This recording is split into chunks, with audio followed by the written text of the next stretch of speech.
Assalamu alaikum Nazreen. Nazreen, this is Sani Khan and you're watching new episode of Inside Financial Markets. Today we are going to talk about the economy and the Pakistan stock market. And we have been joined by the Head of Research of Arif Habib Securities and Mr. Dilawez, who is the CEO of Dasan Securities. Dilawez sahab, welcome to the show. Thank you so much, sir. Sani bhai, thank you. Welcome sir. Sir बात यह है कि बाज़ार में काफ़ी सारी perceptions के ऊपर बातचीत हो रही है कि market is overbought. We recently saw the finance minister coming to the market, then we saw president coming to the market, और आज हमने देखा कि माशाल्लाह बाज़ार ने अच्छा परफॉर्म भी किया. So what do you see कि लोगों की पार्टिसिपेशन कैसी है बाज़ार में? माशाल्लाह 5-6 बिलियन वाली तो बात अब ख़त्म हो गई. अब ये 15-20 बिलियन का डेली काम हो रहा है. आज भी 21 बिलियन के आसपास काम हुआ है. So how do you look at the things? Thank you so much sir.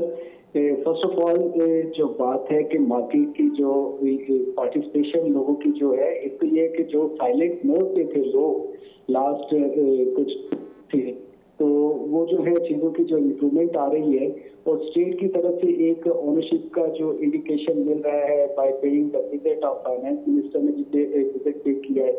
And अभी करेंटली जो है प्रेसिडेंट साहब जो है वो भी वो विजिट उन्होंने पे किया है. तो इससे ऐसा लगता है कि स्टेट भी जो है हमारी कैपिटल मार्केट की ओनरशिप जो है इसको वो ले रही है. और इसके साथ साथ जो है जो साइलेंट मोड पे जो हमारे पार्टिसिपेंट्स थे मार्केट के, जो मार्केट में जो एक जिनकी कंट्रीब्यूशन होती थी, तो वो दोबारा से जो है वो एक्टिवली पार्टिसिपेट कर रहे हैं.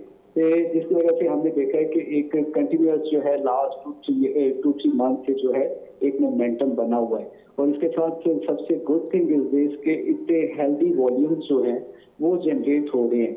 इट शोज कि yes liquidity is there, people are ready. कोई एक ट्रिगर चाहिए था जो कि कोविड की शेप में जो है, कोविड जो है स्टॉक मार्केट के लिए हम अगर देखें तो एक ब्लेसिंग इन गाइस जो है वो एक प्रूफ हुआ है.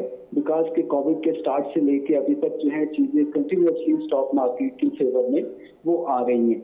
वो चाहे जो है वो रेमिटेंसेस जो है वो हिस्टोरिक हाई लगे हों, चाहे जो है वो हमारी जो है वो करंट अकाउंट सरप्लस जो है उसकी वो बात की जाए. लेकिन इसकी दूसरी साइड ये है कि जब इस तरह से मार्केट एक कंटिन्यूस एक मोमेंटम पकड़ती है तो इसके साथ साथ एक कॉशियस अप्रोच जो है तमाम इन्वेस्टर्स जो हैं उनको वो रखनी चाहिए. बिकॉज के रेंज जो है वो मार्केट की अब 28,000 से 42,000 यहाँ पे आ गई है. तो इसी तरह से जो है जो हम करेक्शन कहते हैं, जो कि हेल्दी करेक्शन होती है मार्केट के इस मोमेंटम को मेंटेन करने के लिए और किसी भी बबल या उसकी क्रिएशन से बचने के लिए, तो उसकी करेक्शन का साइज जो है वो भी कंपैरेटिवली जो है अब बड़ा होता जा रहा है. तो इस करेक्शन के जो किसी भी टाइम पे एक्सपेक्टेड हो सकती है, जो कि हेल्दी होती है मार्केट की मोमेंटम और इसकी पॉजिटिविटी को मेंटेन करने के लिए किसी भी टाइम पे एक्सपेक्ट की जा सकती है. तो उसके लिए एक कॉशियस अप्रोच जो है, एक प्रीएम्प्टिव जो है वो इन्वेस्टर्स को डेफिनेटली वो प्रीएम्प्टिव अडॉप्ट करना चाहिए, ताकि जो है जो अभी तक की जो रैली से जिन्होंने एंजॉय किया है वो इसको मेंटेन या रिटेन कर पाए. ज़बरदस्त. देखिए सर, मैं आपसे अर्ज़ करूं कि मेरा जो तज्ज़िया और एनालिसिस है, बाज़ार ने 6-7 हज़ार पॉइंट की करेक्शन देख ली है मगर दुनिया उसको नहीं देख सकी. यानी इंटरडे में आप देखें कि एक स्टॉक का जो है वो बदले की पोजीशन कम होती है, लोग रिलीज़ करते हैं, और दूसरे में थ्रू MTS नए स्टॉक में पोजीशंस ले लेते हैं. So if you do an analysis of the leverage positions तो आप देखेंगे कि विद इन द डेज़ लोगों ने जो स्टॉक हाईएस्ट लेवल पे चले गए थे उनको छोड़ा और दूसरे स्टॉक्स को पकड़ लिया. This is why we are saying and seeing कि स्टॉक जो है वो 2 रुपये से 20 रुपये तक भी जाते हैं, 5 रुपये से 30 रुपये तक भी जाते हैं, 11 रुपये से 62 रुपये तक भी जाते हैं. एंड अल्हम्दुलिल्लाह this leverage is doing well. So now the question is कि क्या मार्केट कहीं ओवरबॉट तो नहीं हो गई है और लिवरेज की पोजीशंस कहीं डेंजर जोन में तो नहीं चली गई हैं? बिल्कुल सर, आपने सही अर्ज किया कि मार्केट में जो है अगर इंटरडे मूवमेंट्स को जो है और वॉलेटिलिटी को कंसीडर किया जाए तो एक हैंडसम करेक्शन जो है, जैसे आप रिपोर्ट भी किया है, वो एक मार्केट में ऑब्जर्व की है. गुड थिंग इज दिस इसमें कि इस सारे प्रोसेस में जो है जो स्मार्ट इन्वेस्टर्स जो हैं, जो अच्छे जो पोर्टफोलियो को मैनेज करते हैं, they are rebalancing their portfolio. Continuous basis पे, वो सेक्टर वाइज या symbol wise, symbol to symbol और सेक्टर टू सेक्टर जो है वो कंटिन्यूस चेंज कर रहे हैं। वो देख रहे हैं कि जहाँ पे जो है मार्केट में मोमेंटम जिन सेक्टर में या जिस सिंबल में डे बेसिस पे डेवलप हो रहा है, वो अपने पोर्टफोलियो को रिबैलेंस अकॉर्डिंगली कर रहे हैं। और उस वजह से हम देखते भी हैं कि मार्केट में कुछ सम टाइम वो करेक्शन कह लें या सेलिंग प्रेशर एक आइटम में आता है, तो साइमल्टेनियसली दूसरी साइड पे कुछ सेक्टर या कुछ सेगमेंट ऑफ मार्केट जो है वो परफॉर्म भी कर रहे होते हैं। तो ये सारा जो है रीबैलेंसिंग का वो फैक्टर है। दूसरी जो चीज है कि लेवरेज फैक्टर जो मार्केट में है, यस, लास्ट जो है 3 जो कॉन्टेक्ट फ्यूचर के अब अगर ऑब्जर्व किया जाए तो कंटिन्यूसली जो है हर नेक्स्ट कॉन्टेक्ट जो है प्रीवियस कॉन्टेक्ट से उसकी पोजीशन लेवरेज की ज्यादा है। तो ये एक जो है मैटर ऑफ कंसर्न भी है और इसको जो है तो सारे पार्टिसिपेंट्स जो मार्केट को उसको कंसीडर करना चाहिए कि लेवरेज जो है जिस तरह से इंक्रीज हो रहा है, तो इस पे जो है हम किस तरह से अपने आप को प्रीएम्प्टिवली जो है या कॉशियसली जो है अपने पोर्टफोलियो को मेंटेन और क्या कहना चाहिए, रिटेन करके रखें अपने पोर्टफोलियो को। दिलावर तो साहब, लेवरेज की पोजीशन, जी प्लीज कंटिन्यू। जी, तो लेवरेज की जो पोजीशन जो है, अगर हम डीएफसी की बात करें, एमटीएस की बात करें, एनएफ की बात करें, तो लास्ट 3 जो कॉन्टेक्स्ट फ्यूचर्स के या लास्ट 3 मंथ से जो है कंटिन्यूस में जो है एक अपवर्ड ट्रेंड है। तो एक तो ये भी इसकी बात की इंडिकेशन है कि यस लिक्विडिटी मार्केट में जो है वो अवेलेबल है, लोग जो है लेवरेज जो अवेल कर रहे हैं, तो सामने फाइनेंसर्स जो है वो भी वो अवेलेबल है। तो कोई ऐसी चीज, कोई ऐसा ट्रिगर अभी मार्केट में कोई अपेरेंटली नजर नहीं आ रहा है कि जहाँ पे जो है फाइनेंसर्स जो है कोई लेवरेज प्रोवाइड नहीं कर रहा है या सामने जो है फाइनेंसिंग जो है वो लेवरेज अवेल करना नहीं चाह रहा है। तो दोनों पार्टीज जो है मार्केट में पार्टिसिपेट कर रही हैं और लेवरेज जो है वो हो रहा है। और गुड थिंग इज दिस के सक्सेसफुली मार्केट ने लास्ट 3 जो है फ्यूचर्स वो रोल ओवर किए हैं कि कंटिन्यूसली मार्केट में लेवरेज पोजीशन जो है वो इंक्रीज तो हुई है, बट उसी तरह से सक्सेसफुली कैपिटल मार्केट में ये इतनी बड़ी लेवरेज पोजीशन है इजीली रोल ओवर भी हुई है, सेटल भी हुई है। तो इसमें हमने कोई मेजर जो है वो नहीं देखी है। सो देखिए, यानी एक hats off to market participant जो मार्केट को ऑपरेट करते हैं कि मार्केट मैकेनिक्स को वो ठीक से चला रहे हैं। यानी 27 अप्रैल से अब तक अगर आप देखें तो ये 27-28 हज़ार से बाज़ार का 42,000 के लेवल तक आना, लेवरेज का मेंटेन होना, 16-17% of the radio market release या new takeups in the MFS and MTS की बेसिस पे बाज़ार चलती भी रही, इंटरडे करेक्शन भी होती रही, और इसके बावजूद हमने रोल ओवर में मसाइल नहीं देखे, हमने इसके बावजूद टर्नओवर्स में डिक्लाइन नहीं देखा, which is great. Hats off to the operators of the market. आप मुझे ये बताइएगा कि ये जो पार्टिसिपेंट हैं, आपको नए पार्टिसिपेंट भी दिखते हैं बाज़ार में या पुराने लोग दोबारा से बाज़ार का रुख कर रहे हैं? सर बिल्कुल आपका एक वैलिड क्वेश्चन है। इसमें जिस तरह से मार्केट का एक मोमेंटम और इसका साइज जो है वो इंक्रीज हुआ है, ठीक है, एक हम देखते हैं कि 30 बिलियन के अराउंड भी इसकी वो वैल्यू जो है वो ट्रेड हुई है। तो इसमें diversity of participants, yes that is there. यहाँ पे मैंने आपको पहले बताया कि जो साइलेंट लोग बैठे हुए थे वो दोबारा से एक्टिवेट हुए हैं, और इसके साथ साथ जो मार्केट का मोमेंटम और न्यूज फ्लो एक बना हुआ है हमारी कैपिटल मार्केट का कंटिन्यूस बेसिस पे, तो इसमें जो न्यू एंट्रेंस थे वो भी जो दोबारा जो लास्ट 2.5 ईयर से एक वो वेट कर रहे थे कि यार ये मार्केट जब स्टार्ट होगी, इसमें कुछ एक्टिविटी स्टार्ट होगी तो देन वी विल पार्टिसिपेट। तो वो न्यू फ्लो जो है वो आया है। तो डाइवर्सिटी ऑफ पार्टिसिपेंट ये भी अपनी जगह पे मौजूद है, और इसके साथ साथ जो है हमने देखा है कि लास्ट 2.5 ईयर से ये भी मार्केट में बात होती रही है कि मार्केट में बहुत ज्यादा ओवर एप्रेशन हुई है, ये सारी चीजें हुई हैं।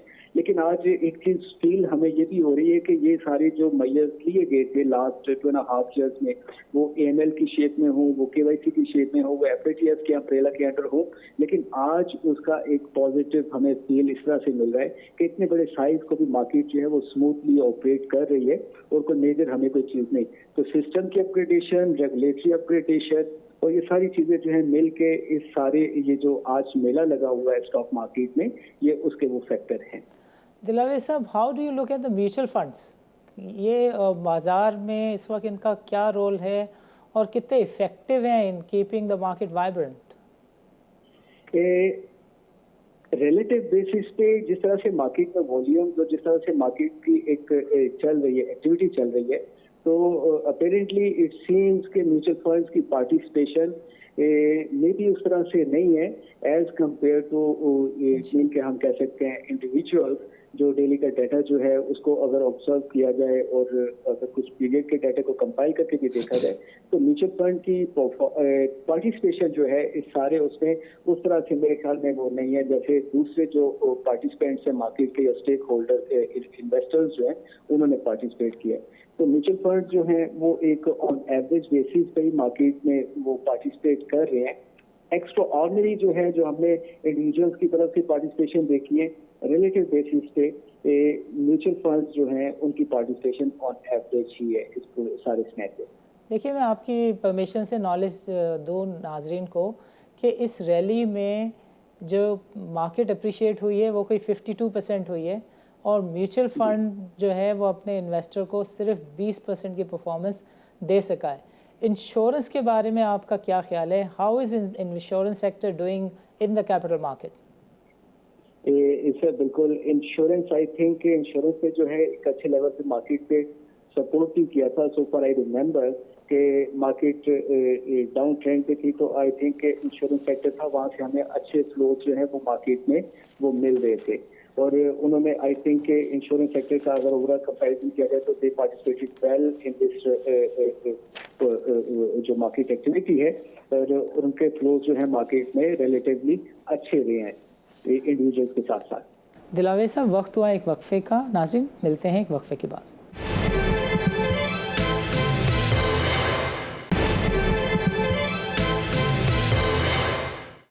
वेलकम बैक नाजरीन।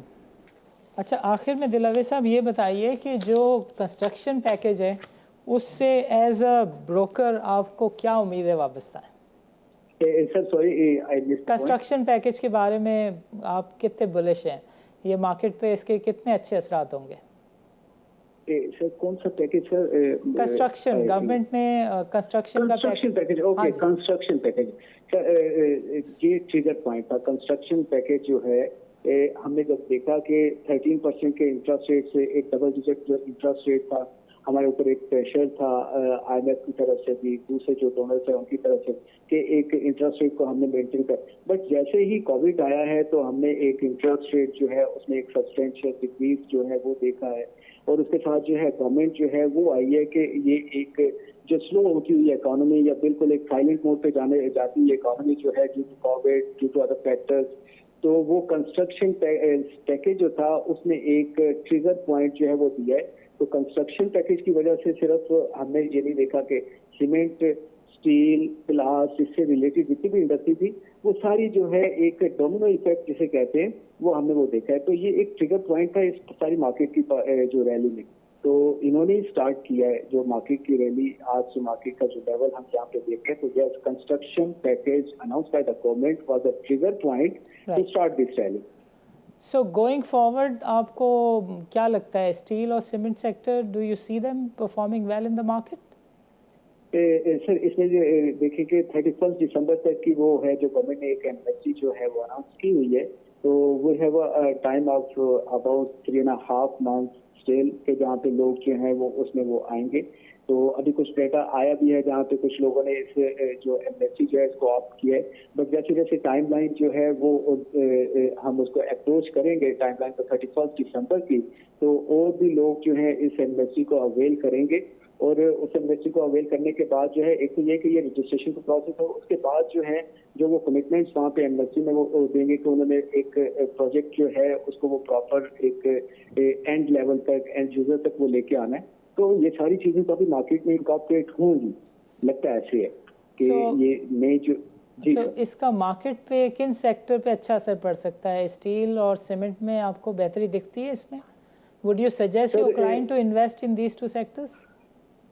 सर डायरेक्टली तो हम इस तरह से वो सजेस्ट नहीं करते, बट ओवरऑल अगर एक जनरल परसेप्शन देखा जाए तो जैसे एक ट्रिगर पॉइंट बना था और अभी एक नया हाउसिंग पाकिस्तान जो है ये गवर्नमेंट ने अनाउंस किया हुआ है, इसके साथ इंडस्ट्री स्कीम में जो नए बिल्डर्स या जो इसको अवेल कर रहे हैं जब वो स्टार्ट करेंगे अपने प्रोजेक्ट्स, और इसके साथ हमने देखा है कि ये रेन फैक्टर से जो कराची और दूसरे दूसरे अक्रॉस द पाकिस्तान जो चीज़ें जो है वो हुई है। तो construction activity yes of course आने वाले दिनों में इसमें मज़ीद जो है वो हमें जो है एक इम्प्रूवमेंट जो है पॉजिटिव इम्प्रूवमेंट एक नज़र आती दिखती है। अच्छा, इकॉनमी के बारे में बताएं कि आपको क्या लगता है कि इस साल जो जीडीपी है वो अगर 1.8% पे एज़ पर द फोरकास्ट रहता है तो बाज़ार सही जा रही है उस हिसाब से, या बाज़ार कुछ ज़्यादा ही बुलिश हो गई है फ्यूचर ऑफ द कंट्री पर? मैं इसको इस तरह से देखता हूँ कि बाजार जो है हमारी मार्केट या दूसरे जितने भी सेक्टर्स हैं, अगर कंस्ट्रक्शन सेक्टर की बात की जाए या कैपिटल मार्केट की बात की जाए, तो इंटरेस्ट रेट जो अपने हाई से आज जहाँ पे खड़ा हुआ है तो उसमें 40-45% समथिंग इसके अराउंड जो है एक वो गैप था। तो मार्केट में देखें तो मार्केट में भी यही गैप जो है 28,000 आज 42,000। तो वो जो इंटरेस्ट रेट का जो बेनिफिट जो आया वो मार्केट ने इनकॉर्पोरेट किया। इसी तरह से कंस्ट्रक्शन सेक्टर में जो है वहाँ पे देखें तो वहाँ पे जो फाइनेंशियल जो कॉस्ट जो फाइनेंस कॉस्ट जो थी जो 30% और आज जो है एक 6.5% वहाँ पे है। तो वो गैप जो है वहाँ पे भी हमें नजर आया कि उसका बेनिफिट डायरेक्ट जो है फाइनेंशियल्स पे लोगों की जो फाइनेंशियल्स है जो कंपनीज के जो फाइनेंशियल्स है उस पर पॉजिटिव इम्पैक्ट है। तो ये 40% का जो गैप है हमें हर जगह पे ऑलमोस्ट इसके अराउंड ही कुछ जो है इम्प्रूवमेंट नजर आई है, चाहे वो कैपिटल मार्केट हो, चाहे वो कंस्ट्रक्शन इंडस्ट्री हो, या ऐसे जो लेवरेज सेक्टर जितने भी थे जहाँ पे फाइनेंस कॉस्ट एक मेजर हिट करती थी। तो वो इंटरेस्ट रेट जो है डिक्रीज होने की वजह से वहाँ पे उतनी ही वो पॉजिटिविटी 40% का गैप जो है वो उन सब चीज़ों ने कवर किया।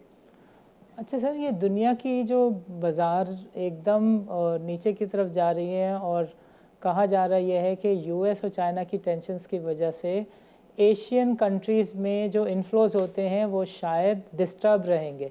सो पाकिस्तान का तो काफ़ी इन्हिसार है फॉरेन इन्फ्लोज के ऊपर, यानी हमारी एफपीआई कैपिटल मार्केट में इस महीने तो $6 मिलियन आ गए, बट गोइंग फॉरवर्ड अगर फ्यूचर्स फॉरेनर्स की पार्टिसिपेशन कम होगी तो बाज़ार पे कैसा फ़र्क पड़ सकता है इसका?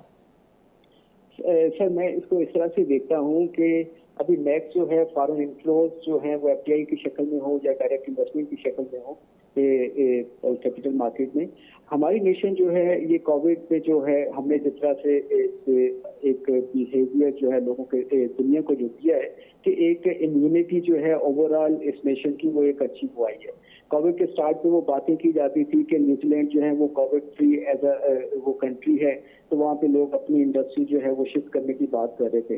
तो आज जो है एक पाकिस्तान को ऐसे देखना चाहिए कि यहाँ पे कोविड का जो इम्पैक्ट है वो इस तरह से वो नहीं आया अल्लाह पाक के खास करम फजल से। तो आगे जो दुनिया जो है वो देखेगी कि हम जो है यहाँ पे आए, यहाँ पे कोविड का या इस तरह की जो कैलेमिटी है उसका रिस्क कम है। तो मेरे ख्याल में जो है फॉरेन इन्फ्लुएंस जो है जिसकी आप बात कर रहे हैं, तो कोविड में जिस तरह से हमारा वो एक रेस्पॉन्स सामने आया है और उसमें एक ओवरऑल जो रिस्क फैक्टर जैसे पूरी दुनिया में ऑब्जर्व किया गया है उसके जो इम्पैक्ट नेगेटिव इम्पैक्ट जिस तरह से डेथ्स हुई हैं या इकोनॉमी पे जो उसका, तो हमारी इकोनॉमी पे या हमारी ओवरऑल जो है कोविड इम्पैक्ट वो इतना वो नहीं है। तो लोग मूविंग फॉरवर्ड कहेंगे कि भाई इस पाकिस्तान में जो है इन्वेस्ट करना चाहिए बिकॉज कि यहाँ पे कोविड का इम्पैक्ट वो इतना नहीं है। तो मूविंग फॉरवर्ड मैं देख सकता हूँ कि पाकिस्तान में फॉरेन इन्फ्लुएंस जो है हमारे पास कंटिन्यू रहेंगे, इसका इम्पैक्ट हमारे ऊपर बहुत ज़्यादा नहीं आएगा। अच्छा दिलावर साहब, ये बताएं कि 2 ETFs लॉन्च हो गए हैं और 2 और इंशाल्लाह अब लॉन्च हो जाएंगे इसी महीने में या नेक्स्ट मंथ में, मगर ETFs के अंदर वॉल्यूम बिल्कुल नहीं है। आई मीन कोई वजह है? People don't want to get positions in exchange traded funds? Sir जैसे पहले हम बात कर रहे थे कि डाइवर्सिटी ऑफ पार्टिसिपेंट्स जो है उस तरह से है, इसी तरह से डाइवर्सिटी ऑफ प्रोडक्ट्स जो है ये भी बहुत जरूरी है। हमारी मार्केट जो है सिंस इंसेप्शन टू डे हम सिर्फ रेडी मार्केट या फ्यूचर मार्केट या MTS COT कह लें MTS कह लें कुछ भी इन्हीं चीज़ों पे डिपेंडेंट थे। डाइवर्सिटी न्यू प्रोडक्ट्स का आना, वो ETFs हो, वो स्वैप्स हो, वो ऑप्शंस हो, वो कॉल हो, पुट हो, इन चीज़ों का इंट्रोडक्शन जो है वो होना और शेल्फ में अवेलेबल होना ये बहुत ज़रूरी है। सेकंड ये कि ये इसमें वॉल्यूम क्यों नहीं आ रहे, ये ट्रेड क्यों नहीं हो रहा, तो ये इसकी बेसिक रीज़न है अवेयरनेस। और सेकंड जो है कॉस्ट ऑफ ट्रांजैक्शन, इन चीजों में जो है ये कॉस्ट ऑफ ट्रांजैक्शन ईटीएफ की जो है इसको अगर थोड़ा सा वो रैशनलाइज किया जाए और इनकी अवेयरनेस जो है वो मैसेज लेवल पे हमारे जो रेगुलेटर्स हैं जिन्होंने इतनी इम्प्रूवमेंट्स की है हमारी मार्केट में, कैपिटल मार्केट्स में, वो उन लेवल्स पे अगर इसकी अवेयरनेस के कुछ ऐसे सेशन रखे जाएं, टीवी कैंपेन, मीडिया कैंपेन जो है वो चलाई जाए, तो देन जाके इसमें हम एक वॉल्यूम देख सकते हैं। But diversity of products, diversity of investors, ये ऐसी चीजें हैं जो मार्केट की सस्टेनेबिलिटी जो है उसमें पॉजिटिवली कंट्रीब्यूट करते हैं। तो नए ईटीएफ आएंगे मार्केट में जो है वो प्रोडक्ट, जो मार्केट की जो प्रोडक्ट्स हैं वो शेल्फ में एक न्यू एडिशंस होते जाएंगे। तो ये सारी चीजें पॉजिटिव हैं। वॉल्यूम को इंक्रीज करने के लिए हमें जो है अवेयरनेस पे जो है वो फोकस करना चाहिए, इंसेंटिवाइज करना चाहिए। इनिशियली जो है ट्रेड करने के लिए कि इनिशियल अगर ट्रेड कोई करता है उसमें जीरो कमीशन, जीरो स्प्रेड, ताकि इसको प्रमोट किया जाए इन प्रोडक्ट्स को। तो एक दफा ये स्क्रीन पे आ जाए, फ्रंट पे आ जाएंगी, तो देन डेफिनेटली ये इंटरनेशनली हम देखते हैं कि ईटीएफ में इतना काम होता है। हमारे यहाँ चलो एज अ फर्स्ट स्टेप हमने इंट्रोड्यूस तो करवाया, हमने एक स्टेप लिया, हमने अपनी प्रोडक्ट जो है अपनी शेल्फ में डेकोरेट तो की, तो इंशाल्लाह मूविंग फॉरवर्ड अवेयरनेस भी होगी और ये चीजें जो हैं इंशाल्लाह मार्केट में जो है ready, future, swaps, ETFs, calls, puts, option, ये सारी चीजें जो है इंशाल्लाह हमारी मार्केट की वो एज अ प्रोडक्ट्स हम वो नेक्स्ट आने वाले दिनों में देखेंगे इंशाल्लाह। देखिए, आपने अभी बात की कि इसकी जो कॉस्ट है वो एक मेजर इशू है। स्टॉक एक्सचेंज तो अभी 61% जो है वो लागा चार्जेस बढ़ाने जा रहा है, ट्रेडिंग फ़ी बढ़ाने जा रहा है। इससे क्या स्प्रेड वाइडर नहीं होगा, इससे वॉलेटिलिटी नहीं बढ़ेगी, इससे वॉल्यूम कम नहीं होंगे क्या? बिल्कुल सर, इससे एक तो स्टॉक एक्सचेंज जो है वो बिल्कुल वो इंक्रीज का एक उन्होंने नोटिफिकेशन वो दिया हुआ है, उनके अपने वो आर्गुमेंट्स और मेरिट्स होंगे। बट मैं इसमें कहता हूँ कि आज से सम टाइम पहले हम वो कहते हैं कि मार्केट जो है 250 मिलियन के वॉल्यूम को मेंटेन कर ले। एक गप क्या कहते हैं हेयर से होती थी, लंबे गप होती थी कि यार एटलीस्ट जो है 250 मिलियन का वॉल्यूम जो है वो मार्केट में मेंटेन हो जाए, तो ब्रोकरेज इंडस्ट्री या स्टॉक एक्सचेंज ये जो है इवन पे या एटलीस्ट अपने किचन जो है वो इन ऑपरेशन रख सकते हैं। आज तो मार्केट वॉल्यूम जो है उससे जो है आई थिंक 4 टाइम ज्यादा हो गए हैं। तो इससे ऑटोमेटिकली एक्सचेंज की जो है वो आई थिंक रेवेन्यू जो है वो भी बढ़ गए हैं। सही है, स्केल पे चले गए हैं, ज्यादा वॉल्यूम हो रहा है तो रेवेन्यू भी ज्यादा है। तो दिस टाइम आई थिंक इसको जो है स्ट्रेट फॉरवर्ड वो बढ़ा देना वो नहीं है। इसमें वो है कि प्रोग्रेसिव हमेशा जो है जहाँ पे भी होता है, जो इस तरह की प्राइसिंग होती है वो प्रोग्रेसिव बेसिस पे होती है कि जो जितना ज्यादा अगर अर्न कर रहा है तो उसी तरह से इंसेंटिवाइज करता है जो उसके पार्टिसिपेंट्स होते हैं। तो हम तो एक्सपेक्ट करते हैं कि एक्सचेंज जो है इतनी ज्यादा वॉल्यूम है तो यहाँ पे उनके वो फी, उनके कमीशन, उनके रेवेन्यूज जो हैं वो भी वो मैनीफोल्ड बढ़े हैं। तो this is not a good time. एक मार्केट में मोमेंटम बना हुआ है, एक चीज जो है वो चल रही है, तो एट दिस टाइम अगर हम इस तरह की चीज भी फिर दोबारा से आ जाएंगे तो मे बी ये जो एक चीज चल रही है उसको हर्ट ना कर जाए। अच्छा, ये बताएं कि अगर ट्रेडिंग इनकम कम हो जाए, प्रैक्टिकली ट्रेडिंग फ़ी कम हो जाए, तो क्या वॉल्यूम उससे बढ़ सकते हैं या नहीं बढ़ सकते? हमने वो बात की थी ट्रेडिंग एक कमीशन जो है उस टाइम पे भी एक वो आ रहा था कि कमीशन बढ़ जाएंगे, ये हो जाएगा तो वॉल्यूम पे इफेक्ट आएगा। मार्केट में मेजर जो है जो पार्टिसिपेंट जो है और मार्केट के फंडामेंटल्स जो है इस चीज को वो ज्यादा डिफाइन कर रहे होते हैं। ये जो एसोसिएटेड कॉस्ट जो है, अगर मार्केट अच्छा चल रही है तो ये कॉस्ट जो है वो एब्सॉर्ब हो जाती है, ये कॉस्ट जो है वो लोग बर्दाश्त कर लेते हैं। लेकिन ये चीजें उस वक्त बहुत ज्यादा पेनफुल होती हैं जब मार्केट में जो है, बिकॉज के लिए हम देखते हैं कि हमारी मार्केट में एक सीजनलिटी का फैक्टर भी होता है। बिकॉज के कॉर्पोरेट सीजन जब होता है तो उस वक्त जरा कॉर्पोरेट एक्शन ज्यादा होती हैं, मार्केट के वॉल्यूम और कॉर्पोरेट इवेंट्स भी ज्यादा होते हैं, लोगों की पार्टिसिपेशन भी ज्यादा होती है। तो कुछ टाइम पे एक ऐसा टाइम भी आता है जहाँ पे भी के ऑफ सीजन कह लें, सीजनलिटी का फैक्टर जो है वो कम होता है, लोग जो है जरा थोड़ा सा रेस्ट करते हैं, पॉज लेते हैं। तो उस टाइम पे इस तरह की कॉस्ट अगर जो अंडी बढ़ जाती है तो वो फिर ज्यादा फील होती है। तो हमने पहले भी देखा था जब वॉल्यूम नहीं हो रहे थे तो उसमें जो है ले आउट भी हुए थे, चीजें जो है मीन के लोग कॉस्ट को कंट्रोल करना स्टार्ट कर देते हैं। तो मैं कहता हूँ कि अभी वो मार्केट चल रही है, चीजें एक गुड वे में और पॉजिटिविटी पे चल रही हैं, तो इसमें एक इंसेंटिव प्लान जो है फर्दर वो देना चाहिए, ना कि हम कॉस्ट को बढ़ाने की या जो चीजें जो इस तरह से जो मार्केट को हर्ट कर सकती है नेगेटिव वे में, उस पर वो बात करें। दिलावर साहब, वक्त हुआ है एक वक्फे का। नाज़रीन, मिलते हैं एक वक्फे के बाद।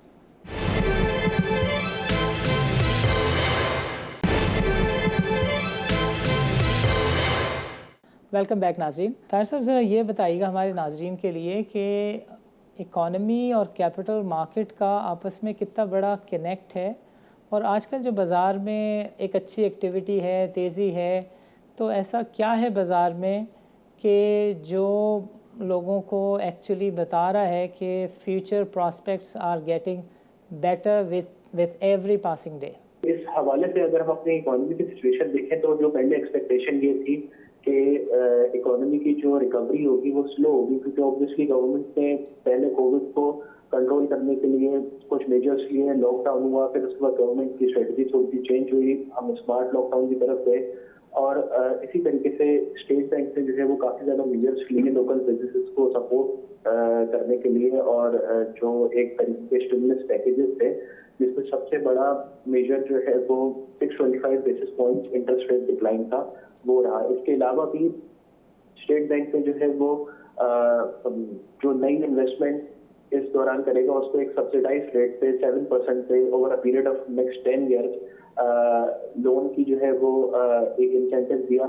इसके अलावा जो दीगर और बिजनेसेस हैं उनको जो है उनके जो वर्कर्स हैं, ह्यूमन रिसोर्स कॉस्ट है, उसको जो है वो मैनेज करने के लिए 5% पे जो है वो लोन दिया, ताकि ज्यादा से ज्यादा लोग जो है वो, जैसे चूंकि लॉकडाउन हो रहे थे, बिजनेसेस जो है वो इस स्टेट में थे कि बंद थे, तो ह्यूमन रिसोर्स कॉस्ट जो है वो बिजनेसेस के लिए बेयर करना मुश्किल होता है, तो वहाँ भी स्टेट बैंक ने सपोर्ट किया। ओके, इसके अलावा तो मुझे ये नहीं समझ में आ रहा कि इकॉनमी नेगेटिव में एक्सपेक्ट कर रहे थे, और आज भी बात हो रही है कि 1.8% नेगेटिव ग्रोथ रह सकती है। सो ये सारे मेजर्स तो इसलिए थे कि जो बुरे असरात हैं वो कम से कम हो जाएं, उसका इम्पैक्ट रिड्यूस हो जाए।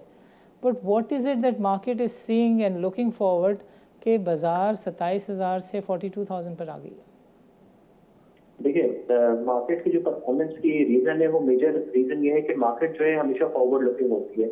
मार्केट जो है वो 2021 की अर्निंग को 2022 की अर्निंग को इनकॉर्पोरेट कर रही होती है।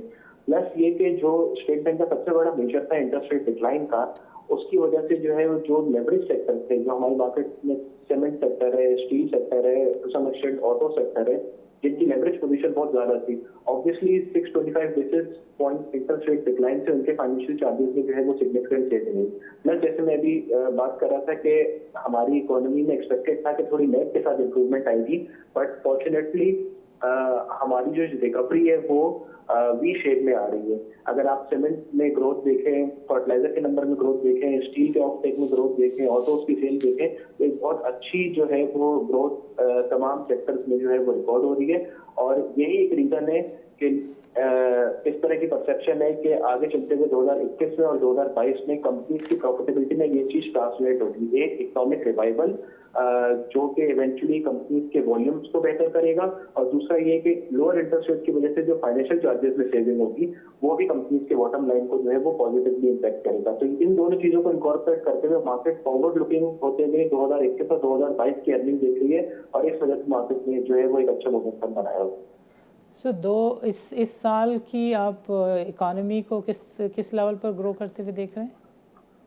देखिए, इस साल गवर्नमेंट की एक्सपेक्टेशन जो है वो 2% की है कि 2% में हमारी जीडीपी ग्रोथ होगी, और आईएमएफ एक्सपेक्ट करता है तकरीबन 1.5%। तो हमारी भी एस्टिमेट तकरीबन 1.8% के है कि 2021 में FY21 में हमारी इकोनॉमी की ग्रोथ जो है वो तकरीबन 1.8% रहेगी। Okay, so this year we are expecting a growth of 1.8%, और 2021 में अर्निंग्स को देखते हुए बाज़ार अपनी डायरेक्शन सेट कर रही है। Is this a correct understanding of what you saying? जी बिल्कुल, बाजार अपनी डायरेक्शन इसी क्वांटम पे जो है वो सेट कर रही है कि आगे चलते हुए इकोनॉमी रिवाइव हो रही है। 2021 में ग्रोथ होगी, फिर उसके बाद ऑब्वियसली 2022 में भी तकरीबन 2.5-3% एक्सपेक्टेड है कि जीडीपी ग्रोथ करेगी। तो एक जो बाइंग मोमेंटम है उसके पीछे रीजन ये है कि इकोनॉमिक रिवाइवल होगा और फिस्कल 22 में जो इकोनॉमी है वो काफी हद तक जो है वो बेहतर हो जाएगी। प्लस ये कि जो लोअर इंटरेस्ट रेट साइकिल है उसका मैक्सिमम जो बेनिफिट है ऑब्वियसली वो लोकल बिजनेसेस जो है वो उठाएंगे और ये चीज कंपनीज की प्रॉफिटेबिलिटी में ट्रांसफर होगी। इस वजह से मार्केट जो है वो पॉजिटिव ट्रेंड में जो है वो बढ़ रही है। ओके, देखिए फिच ने अभी एक रिपोर्ट जारी की है और उसने कहा है कि फ्यूचर में जो रेमिटेंसेस हैं वो कम होने के इम्कान हैं।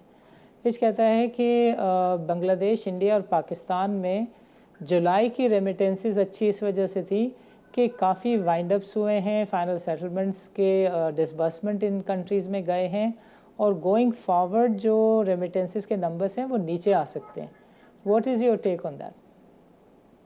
जी, देखिए जो रेमिटेंसेस का नंबर एक अक्सर जो है for the month of July, उसमें बिल्कुल एक फैक्टर ये है कि कुछ ऐसे वर्कर्स हैं जो कि ऑब्वियसली जिनकी जॉब लॉस हुई है because of the Covid in the middle east, तो वो एक फैक्टर है। लेकिन एक दूसरा इंपॉर्टेंट फैक्टर जो मैं यहाँ पे डिस्कस करना चाहूंगा वो ये है कि जो पहले इलीगल चैनल्स से पैसे आ रहे थे वो अब रीरूट हो रहे हैं फॉर्मल चैनल्स की तरफ। तो एक फैक्टर बिल्कुल ये है कि जो वर्कर्स हैं जो ले ऑफ्स हुए उसकी वजह से एक वन ऑफ चीज आई है, लेकिन on the other hand government ने जो मेजर्स लिए हैं टू प्रमोट फॉर्मल चैनल्स और जो रीरूट हो रहे हैं स्टेट बैंक के जरिए पैसे, इसकी वजह से भी एक जो है वो मेजर अपटेक आए हैं। लेकिन आपकी बात को मैं एंडोर्स करता हूं और जो फिच की रिपोर्ट है उसमें भी ये चीज लिखी हुई है कि 2021 में रेमिटेंसेस में हम लोग तकरीबन 5 से 7% डिक्लाइन देख रहे हैं। हम लोग एक्सपेक्ट कर रहे हैं कि तकरीबन $21.5 बिलियन की रेमिटेंसेस 2021 में जो है रहेंगी as compare to $23.1 billion in fiscal 20। Tahir, आपको नहीं लगता कि पास्ट में सिर्फ और सिर्फ यही एक वेरिएबल था जिसकी वजह से हमारा जो करंट अकाउंट डेफिसिट है और दूसरे इकोनॉमी के इंडिकेटर्स हैं वो बेहतर होते थे? जी, देखिए करंट अकाउंट सरप्लस जो हमने जुलाई के महीने में देखा है उसमें एक बहुत बड़ा रीजन था कि हमारा रेमिटेंसेस का नंबर हिस्टोरिक हाई था।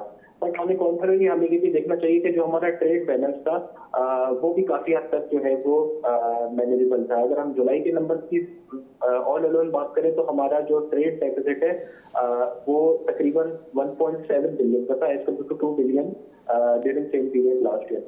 तो एक तो रीजन ये है कि हमारी जो इंपोर्ट्स है वो भी थोड़ी सी कंप्रेस हुई हैं और दूसरा रीजन ये है कि जो हमारी रेमिटेंसेज हैं वो स्पेसिफिक जुलाई के महीने में सिग्निफिकेंटली इंक्रीज हुई है।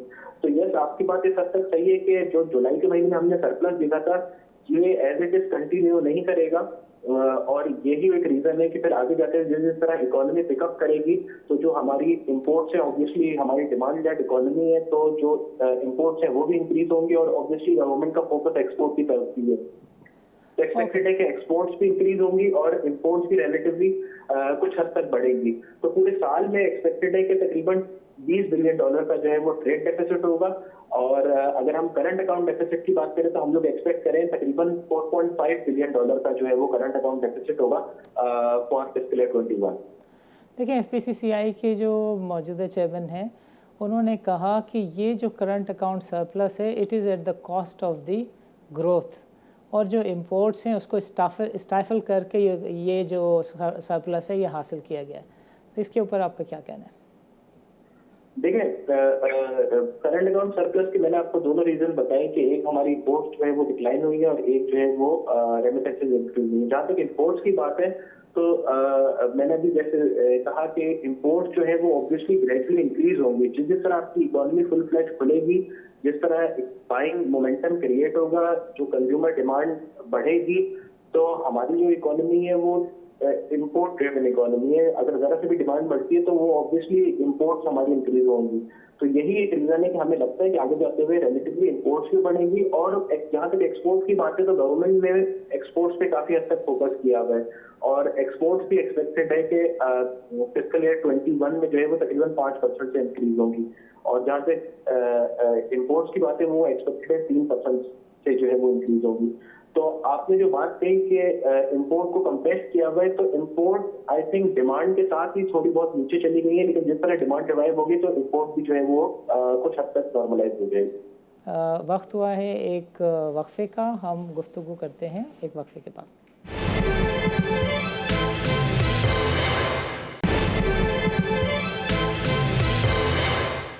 वेलकम बैक नाज़रीन। नाज़रीन, आज हमारे साथ शरीक गुफ्तगू थे डासन सिक्योरिटीज़ के CEO। मज़ीद हमें ज्वाइन किया था आरिफ हबीब सिक्योरिटीज़ के हेड ऑफ़ रिसर्च ने। दोनों साहिबान ने हमें बताया कि दरअसल में मार्केट में एक्स्ट्रा ऑर्डनरी पार्टिसिपेशन, ज़्यूबरेंस और एक्साइटमेंट की जो वजह है वो गवर्नमेंट का स्टॉक एक्सचेंज के मैनेजर और ऑपरेटर्स के पीछे खड़ा होना है। मार्केट में फाइनेंस मिनिस्टर का विज़िट या प्रेसिडेंट का आना हो, ये दोनों ऐसी चीज़ें थी जिसको इन्वेस्टर ने दोनों हाथों से वेलकम किया।